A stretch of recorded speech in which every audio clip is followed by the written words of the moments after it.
안녕하세요. 루이스입니다. 오늘은 2021년 평가원 심층 면접 기출을 같이 다뤄보도록 할 건데요. 우선 평가원 면접은 교육과정평가원에서 출제한 문제이고요. 서울이나 경기나 강원같이 요즘에 자체 출제하는 지역도 많은데 평가원 문제를 쓰는 지역도 여전히 많고요. 그리고 자체 문제를 출제하는 그런 지역이더라도 꼭 평가원 면접 문제를 풀어보는 게 좋습니다. 왜냐하면 평가원 문제는 좀 대표성을 지닌 문제들이고 또 요즘 트렌드를 잘 반영한 문제들이기 때문에 좋은 연습 문제가 될 수 있거든요. 그래서 교육과정 평가원 문제는 그 전년도랑 동일하게 구상형 3문제와 즉답형 1문제로 구성이 됐고요. 올해도 이런 형식으로 출제하는 것 같아요. 그리고 역시 즉답형 문항은 평가 중에 구상형 3개를 먼저 다 답한 후에 문제를 확인할 수 있습니다. 자, 구상형 1번부터 볼게요. 자, 다음 학생들이 겪고 있는 문제점을 파악을 해야 하고요. 그리고 해결 방안을 제시를 해야 합니다. 그래서 민수 같은 경우에는 A라는 과목에 흥미가 있어요. 근데 점수를 잘 받지 못할 것 같아서 선택이 매우 고민입니다. 수지도 B라는 과목의 진로에 도움이 돼요. 진로에. 근데 지루하고 외울 것이 많을 것 같아 선택하기가 고민이다. 그래서 이 문제는 역시 요즘에 과목 선택이 중요해진 고교학점제를 겨냥한 문제라고 볼 수가 있어요.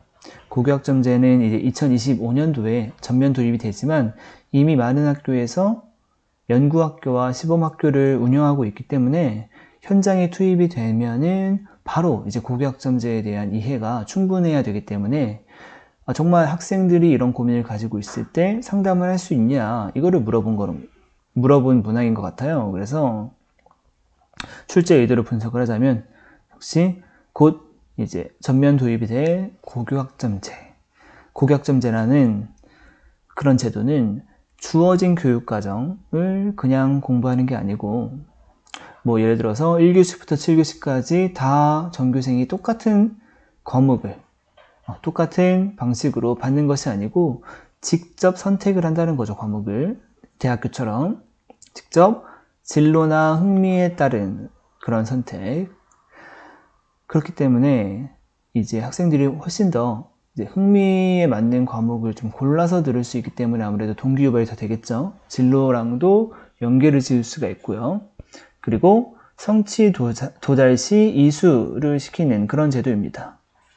실제로 이제 요즘에 대학가에서도 이제 학생들을 선발을 할 때 학생부 종합전형이나 이런 거 같은 경우에는 어떤 과목을 선택해서 들었는지를 굉장히 많이 보더라고요.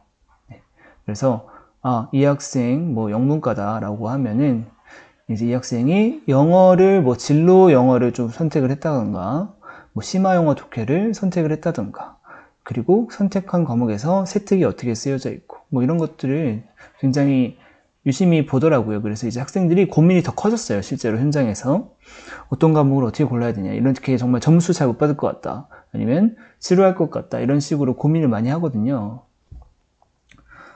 그래서 이런 고교학점제를 겨냥한 문제인데 역시 담임교사로서의 해결 방안을 물어봤기 때문에 이 고교학점제에 대한 제도를 자세하게 이야기하는 문제는 아니고요. 그냥 고교학점제랑 연관이 있다는 문제다라는 것을 이제 그냥 살짝 알고 있다. 이거 고교학점제랑 좀 연관이 있는 문제인 거 알고 있다라는 것만 살짝 보여준 다음에 정말 그 담임교사로서 이런 학생들을 만났을 때 상담할 능력이 있냐, 이거를 파악하는 거예요. 상담 능력. 그래서 상담 능력에 대한 그런 답변을 구성하는 게 포인트인 문제였습니다. 실제로 이런 고민들을 많이 하거든요, 학생들이. 그래서 정말 상담을 잘 해줘야 학생이 과목 선택에 도움이 될 수가 있거든요. 그래서 이런 능력을 보고 싶다는 거죠. 현실성이 있는 문제인 것 같고요. 그래서 답변 방향은, 민수는 흥미가 있어요. 근데 내신 점수를, 그 과목을 아직 배워본 것도 아닌데 내신 점수를 잘 받지 못할 것 같아요. 그래서 이게 막연한 불안감이죠. 자신감이 부족하죠. 그래서 이 부분을 좀 불안감을 해소를 시키거나 아니면 자신감을 좀 가질 수 있는 방향으로 상담을 해주면 어떨까 싶어요. 물론 정답이 정해진 건 아니에요. 그래서 이 불안감을 해결할 수 있는 방법. 그래서 이미 이 민수라는 학생은 A 과목에 흥미가 있어요. 그 흥미를 강조하면서 충분히 해낼 수 있다는 그런 자신감을 주는 상담이 좋겠죠. 근데 자신감을 가지려면 역시 학업 능력을 향상시킬 수 있는 방안을 제시하는 게 좋으니까 뭐 스터디 그룹을 한번 제안을 해본다고 하든지 아니면 학급에 누구도 A 과목 선택한다고 하더라. 지금부터 같이 그 A 과목에 대해서 좀 서로 스터디 그룹 구성해가지고 지금부터 차곡차곡 공부를 하다 보면은 분명히 좋은 점수 받을 수 있을 것이다. 이런 식으로 뭐 다른 친구와 매칭을 해준다고 하든지 아니면 이거보다 좀 더 구체적인 방안이 있으면은 그 구체적인 방안을 제시하는 게 좋아요. 그냥 단순히 상담을 해준다. 이런 식의 추상적인 답변이 아니라 아니면은 뭐 이런 방안도 있겠죠. 뭐 작년 어떤 선배의 이야기, A 과목 그 선택했는데 뭐 정말 이 대학에 가서도 큰 도움이 되었고 그 선배도 굉장히 불안해했지만 결국 좋아하는 것은 잘할 수 있게 되더라. 뭐 이런 식으로 상담을 해준다고 하든지 아니면 교사 개인의 경험을 얘기해도 괜찮고요. 구체적일수록 좋습니다. 자, 수지 같은 경우에는 진로에 도움이 되는 과목인 건 알아요. 이러면 사실 무조건 선택을 해야 돼요. 근데 학생들이 진로에 도움은 되는데 이거 굉장히 지루할 것 같아요, 과목이. 이런 식으로 생각을 할 수 있거든요. 근데 민수랑 비슷해요. 이미 아직 배워보지도 않았는데 지루할 것 같다라고 자기가 단정을 짓고 있죠. 그래서 이런 점이 문제인 거죠. 지루할 것 같다라고 먼저 판단하는 것이 문제다. 정보가 없기 때문에. 그 과목에 대한 정보가 없으니까 과목명만 보고 지루하다고 판단하는 거예요. 그래서 수지 같은 경우에는 제 생각에는 이 과목에 대한 충분한 정보를 제공하는 게 어떨까. 근데 그냥 충분한 정보를 제공한다 이런 식으로 추상적으로 답변할 게 아니라 프로그램을 만드는 거죠. 뭐 이 과목을 선택한 선배랑 매칭해서 멘토링 프로그램을 운영한다고 하든지 아니면 그 과목에 대한 교과서를 도서관에서 대여를 해서 한번 먼저 살펴봐라.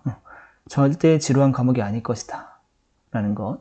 아니면 대학의 전공 채용 프로그램도 있거든요. 이거를 연계를 해서 이 과목이 정말 필요하겠구나 라는 것을 좀 느끼게 한다든지 네, 이런 식으로 좀 특색이 있는 프로그램이 떠오르면은 그런 프로그램을 활용해서 답변으로 제시하면 좋습니다. 네, 이거는 그냥 예시일 뿐이고요.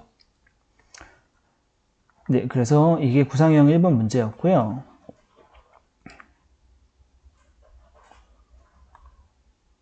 구상형 2번을 볼게요. 자, 2번은 이 교사가 갖추고 있는 자질 2가지를 이야기하고 교사가 된다면 각각의 자질을 기르기 위해서 어떤 노력을 할 것인가. 자, 상황을 보면요. 선우라는 학생의 담임이고요. 선우가 우울해 보였어요. 우울한 학생. 기출된 적이 있었죠. 우울한 학생을 돕는 방안. 근데 이 교사는 교내에 연극 발표에 참여해볼래? 라고 제안을 했어요. 근데 여기서 주도적으로 열심히 참여를 했대요. 성공했죠. 그리고 소질도 보였대요. 근데 여기까지 굉장히 잘한 일인데 여기서 더 나아가서 갑자기 이런 생각이 든 거죠. 선우만 내가 너무 신경을 썼나? 다른 학생도 이런 고민을 가지고 있지 않나? 라는 것을 이제 의문이 들었다 라고 했는데 그래서 이 교사가 굉장히 잘했다는 거죠. 모범적인 교사라는 거죠. 그렇기 때문에 이 교사가 갖추고 있는 자질을 2가지 말하고 이 자질을 기르기 위해서 나는 어떻게 노력을 할 거냐. 그러니까 이거는 그냥 항상 나오는 교사의 자질과 관련된 문제죠. 그리고 교사관, 교육 철학 이런 문제가 이제 매년 출제가 되고 있는데 2021년도에는 조금은 독특할 수 있는데 잘하는 교사의 이 상황을 주고 그거를 보고 배울 능력이 있냐. 그러니까 동료 교사를 보고 배울 능력이 있는가라는 것을 좀 더 물어본 문제라고 볼 수가 있습니다. 자, 그럼 자질을 두 가지를 이제 뽑으면 되는데 정답이 정해진 건 아니에요. 그냥 이 상황에 맞춰서 어떤 자질이다라고 말을 만들면 되는 건데 우선 선우가 많이 우울해 보였다 라는 거는 좀 관심이 굉장히 많은 거죠. 이게 우울해 보인다는 것을 발견하는 것도 사실 쉬운 일은 아닌데 많은 학생 중에서 그래서 관심을 굉장히 많이 주고 학생을 평소에 많이 관찰을 하기 때문에 이런 것을 알 수 있었던 거죠. 그래서 관심의 자질 뭐 이런 식으로 이야기하면 됩니다. 자, 여기는 그래서 관심의 자질이라고 볼 수 있겠고 연극 발표에 참여한 것을 제안을 했죠. 근데 결국 주도적으로 열심히 하게 만든 거죠. 처음부터 끝까지 도와준 게 아니고 선우가 주도적으로 자신의 우울한 그런 학교 생활을 개선할 수 있게 다리를 놓아주는 그런 역할을 한 거죠. 그래서 이거는 약간 조력자의 자질. 처음부터 끝까지 해결을 해준 게 아니고 학생이 스스로 해결할 수 있게끔 조력만 해준 역할, 그런 자질이라고 볼 수가 있겠죠. 그리고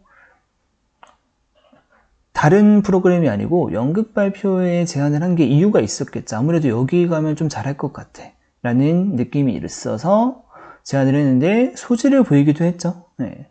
그래서 이거는 이제 교사가 이제 학생의 가능성을 발견하는 그런 자질을 갖췄다라고도 볼 수 있을 것 같아요. 재능에 대한 탐정 역할을 한 거죠. 자, 그리고 마지막으로 이 점은 꼭 언급을 했으면 좋은 것 같은데요. 두 가지 중에 한 가지는 꼭 이걸 넣었으면 좋겠는데요. 선우를 열심히 도와주고 나서도 다시 한번 생각해 본 거죠. 혹시 다른 학생도 이런 문제를 겪고 있는 거 아닌가? 이게 바로 성찰이죠, 성찰. 뭐 다른 표현도 괜찮은데 기본적으로 자기가 모든 학생들에게 잘 하고 있는가? 그런 혹시 소외된 학생은 없는가? 라고 생각을 해보는 성찰의 자질이라고 볼 수 있겠습니다. 자, 그래서 이런 것들 중에서 두 가지를 뽑아서 어떤 노력을 할 것이, 그 노력은 좀 구체적이면 구체적일수록 좋은데요. 자, 방금 얘기한 그 관심의 자질 같은 경우에는 어떻게 관심을 늘릴 수 있는가, 그런 답변을 제시하면 됩니다.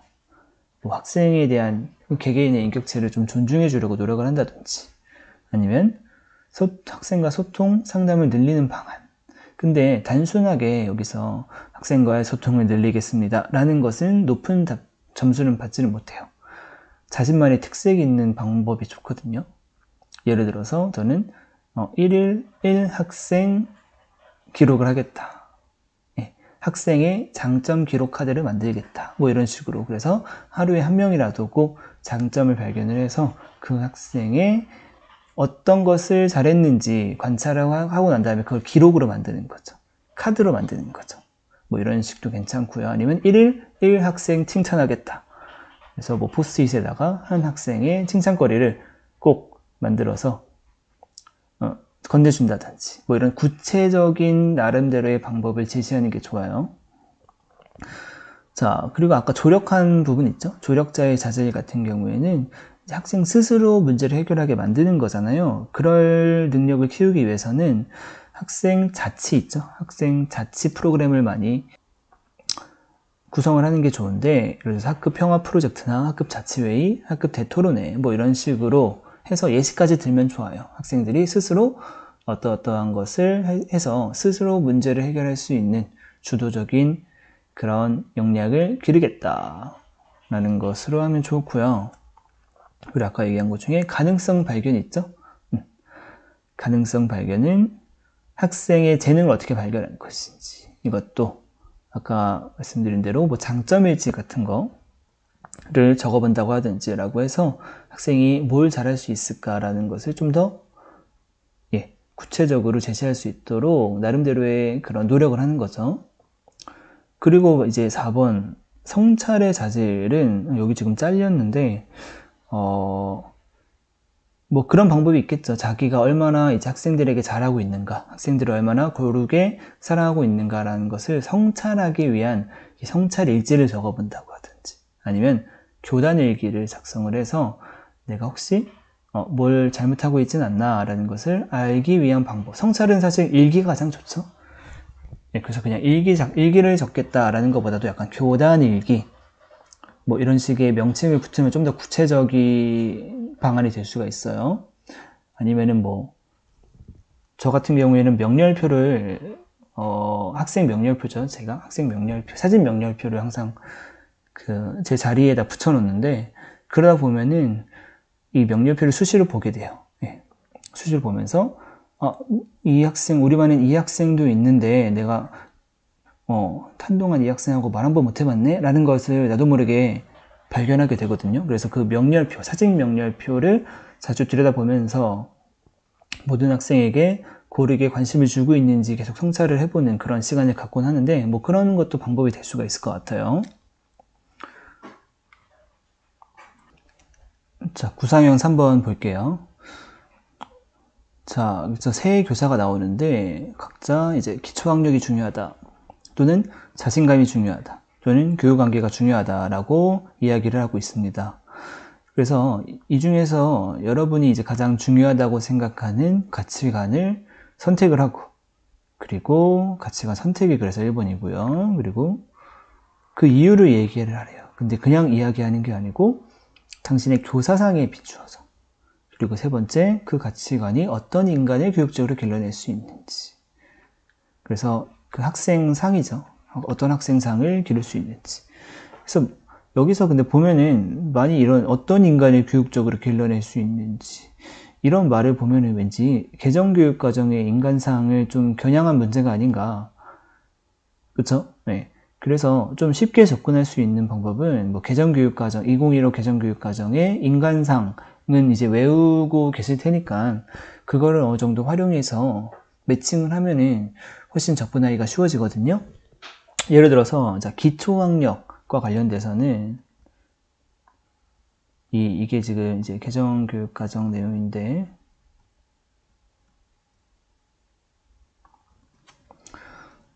이제 개정교육 과정 보면 기초 능력이 이제 어디로 연결되냐면 창의성과 연결이 되거든요. 창의적인 인재. 그래서 기초 능력이 중요하다. 이제 그거에 대한 이유를 이제 창의적인 사람과 연결 지으면 되겠죠. 그쵸? 그래서 해설서 보면은 좀 더 자세하게 나오는데, 창의적인 사람이 되려면은 이제 기초 지식을 바탕으로 한다는 내용이 이제 들어가 있거든요. 그래서 폭넓은 기초 지식. 그래서 이런 내용을 좀 활용을 해서 답변을 하면은 접근하기 좀 쉬울 것 같아요.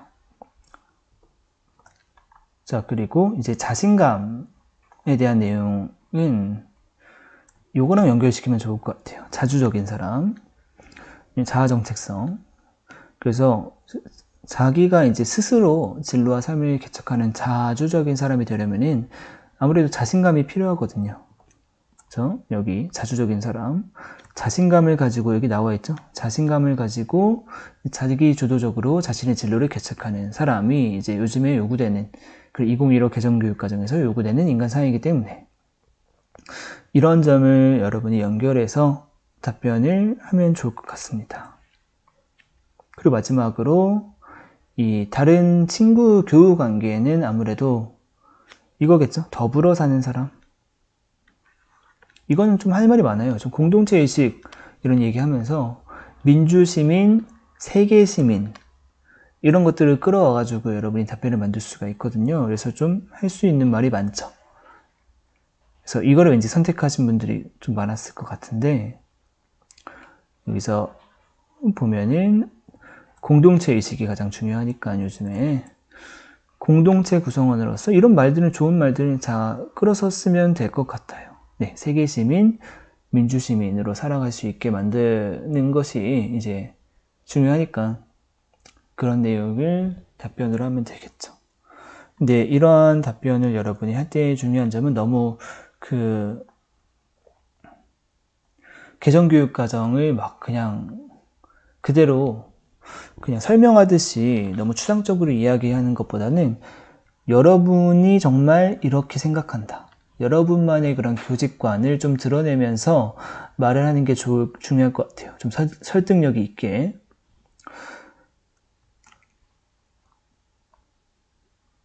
네, 그래서 출제 의도는 역시 이렇게 아까 방금 말씀드렸던 내용이고요.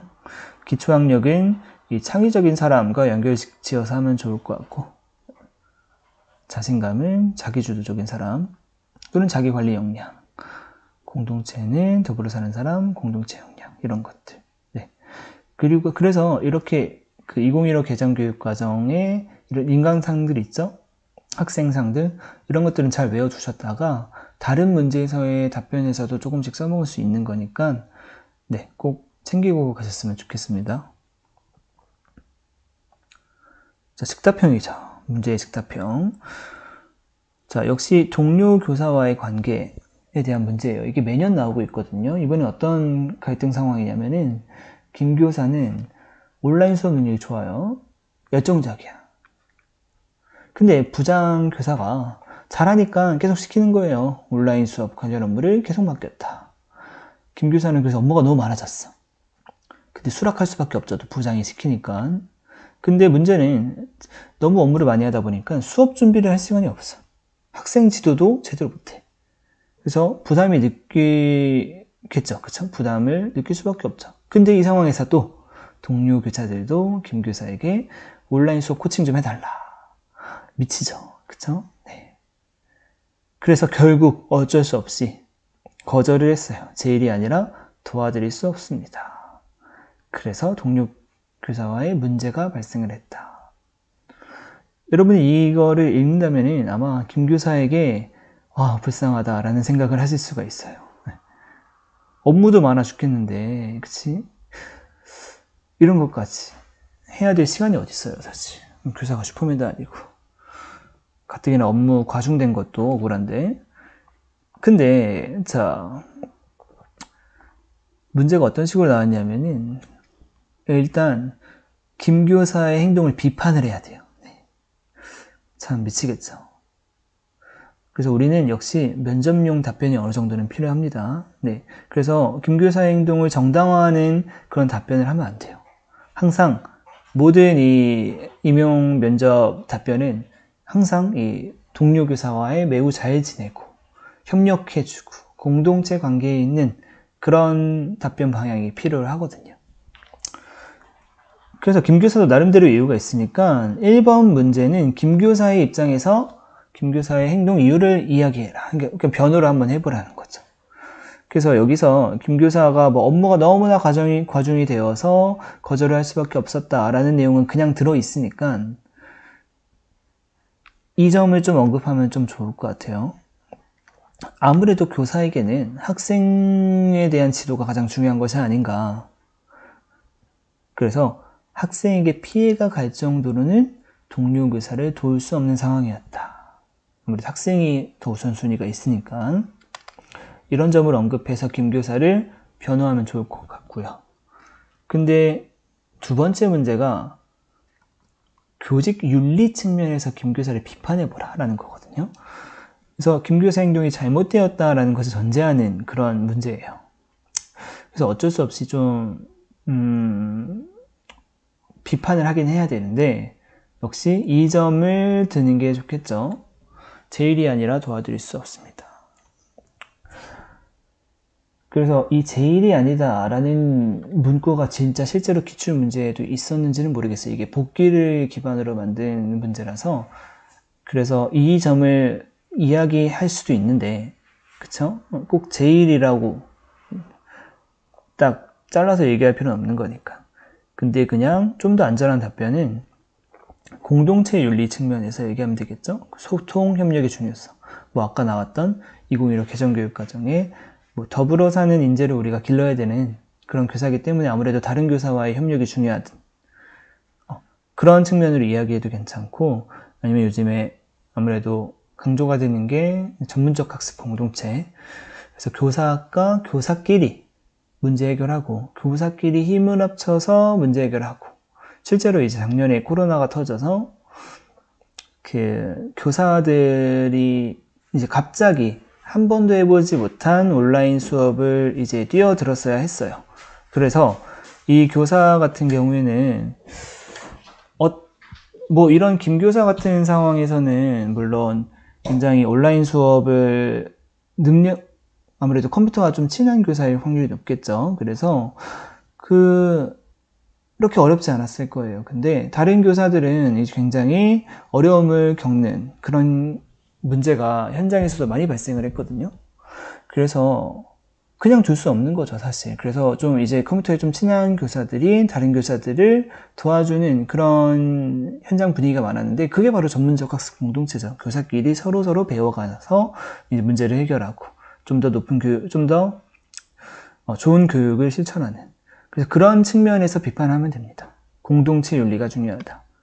소통 협력이 중요하다. 전문적 학습 공동체가 중요하고 서로 배우고 성장하는 관계가 되어야 한다. 그래서 자기 일이 아니라고 선을 긋는 것은 잘못된 행동이었다. 거기까지만 하시면 돼요. 거기까지만. 구체적인 방법은 이제 3번에서 얘기하면 됩니다. 자, 3번이 그래서 당신이 김교사라면 어떻게 해결할 것이냐. 네, 거기서 이제 현실적인 여러분의 방안을 제시하는 게 좋은데, 그런 경우에는 아무래도 지금 김교사가 무조건 헌신적으로 할 수 없는 상황이에요. 지금 왜냐하면 자신의 수업 준비까지 못하면서 다른 교사를 돕는 일은 학생에게 피해를 가잖아요. 그래서 학생에게 피해를 주지 않는 범위 내에서 다른 교사를 돕는 방법이 좋은데, 그러려면은 이제 좀 더 시간을 효율적으로 쓰면서 다른 교사들을 도울 수 있는 그런 방안이 중요하겠죠.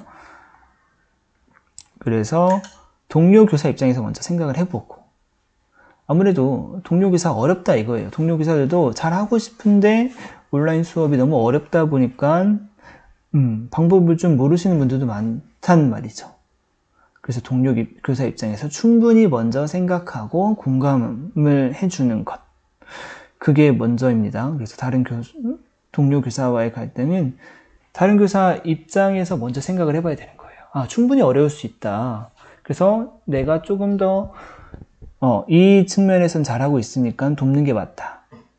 다만 나도 이제 업무가 굉장히 많고 수업 준비가 바쁘므로 좀 더 시간을 효율적으로, 예를 들어서 한번 그냥 교직원 연수를 여는 거죠. 연수를 열어서 그 전교사 대상으로 자신의 이제 온라인 수업 노하우를 쫙 연수를 하는 거죠. 그러다 보면은 이렇게 개별적으로 알려드리는 것보다 전부 이제 전체 교사들을 모아서 연수를 진행을 하면은 아무래도 개인적인 도움을 요청하는 것은 좀 줄어들겠죠. 줄어들겠죠. 아니면은 지금 온라인 수업을 만드는 상황이니까 이제 자신의 온라인 수업 방법, 노하우를 온라인 수업으로 찍는 거예요. 온라인 수업을 찍어서 인터넷 주소를 만들어 놓는 거죠. 유튜브 같은데. 그래서 이제 도움 요청이 들어올 때마다 일단 그 영상 링크를 먼저 보내드리고 양해를 구하는 거죠. 제가 지금 업무가 좀 가중이 돼서 이 영상으로 먼저 한번 보시고 추가적인 질문이 생기면 답변해 주겠다. 그때 문의해달라. 라는 식으로 양해를 구하면서 자신의 이 온라인 수업 노하우를 담은 영상 링크를 보내주는 거죠. 그러면 훨씬 더 시간을 효율적으로 쓰면서 동료 교사를 도와줄 수가 있겠죠. 아니면 이런 측면도 괜찮아요.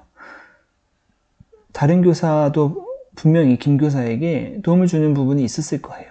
다른 측면에서. 그래서 이미 김 교사도 나도 도움을 다른 교사에게 많이 받고 있었을 것이다, 알게 모르게. 그렇기 때문에 기꺼이 내가 잘하는 부분을 동료 교사에게 최대한 헌신하면서 시간을 쓰는 것은 당연하다. 네, 이런 식의 답변도 가능합니다. 네, 그래서 여기까지 봤는데요. 제가 여러분께 이제 샘플 답변을 드린 거는 어디까지나 예시이고, 여러분의 특색이 드러나게, 여러분의 특색이 드러나는 답변을 계속 연구해서 그런 답변 리스트를 만들어내는 것이 무엇보다 중요하니까 여러분만의 그런 해결 방안을 잘 생각해 보시면서 준비하셨으면 좋겠습니다. 네, 이상 마칠게요.